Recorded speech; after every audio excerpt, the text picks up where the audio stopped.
stuff. And then they were asking me about where I had just come from, and I said Jerusalem, and had a lovely time there. And I was thinking, as we spoke about health and the challenges that we have in taking care of ourselves, how we open people's minds and their mouths to talking about things with people they might not normally even speak with, about topics that are totally put to the side. So I would say that some of the most important work I've done has been in the area of healthcare internationally, and it's shown me how people really can show each other through health diplomacy how they need to learn to talk to each other and help each other.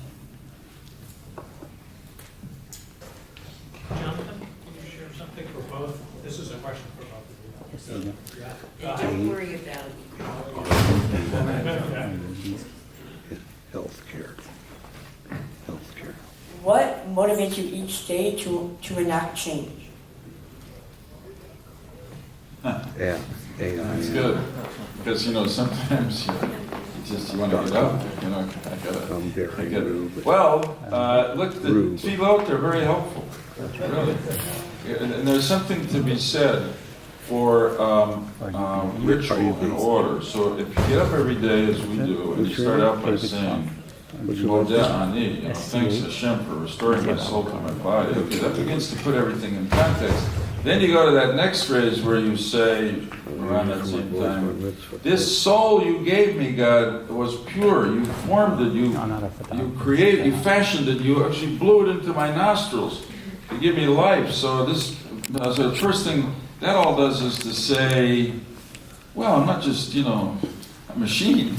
Actually, it's not just me, everybody. Hashem, actually, I'm part of a process that begins with Hashem. And then, listen, it's harder some days than other days. You can get distracted, you can feel, less energetic on a given day, but life is a gift. And honestly, a lot of what I've learned about history that I talked about briefly in my remarks are part of this every day. Part of it really does come from the Jewish ethic, the Jewish narrative. I mean, Rav Soloveitchik, the great rabbi who trained so many generations of Orthodox rabbis at Yeshiva University, great writer, he said that there were two covenants, two brits in Jewish history. One was with Avram Avinu, which was the covenant to create the Jewish people. So it's who we are. But then there was the covenant, the Brit with Moshe Rabbeinu at Har Sinai, which Rabbi Soloveitchik calls the covenant of destiny. So that's the covenant of who we aspire to become. We want to try to live by the values of the Ten Commandments of the Torah and make things better. And so that's all. You don't always. Here's what I'm saying. I don't find this like within myself every day.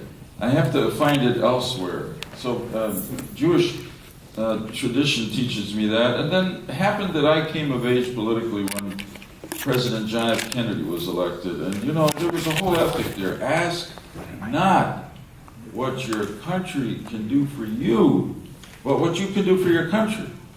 And as you go on in life and you get a little older, you every day you say, now, okay, with B'ezrat Hashem, I'll be here many, many more days. But you do say with a little more meaning than I used to say or ask myself when I was certainly your age. I probably wasn't even thinking about these questions when I was your age, or 20s, 30s. Now, what can I do today to try to bring about change? And incidentally, remember what the rabbis teach us. Hashem created the earth so we could enjoy it. So remember, one of the questions we're going to ask when we get to the gates of Gan Eden in the next world is, did you enjoy the world? So while we have all this sense of mission that to do Tikkun Olam and Kiddush Hashem, it's also important to enjoy the world.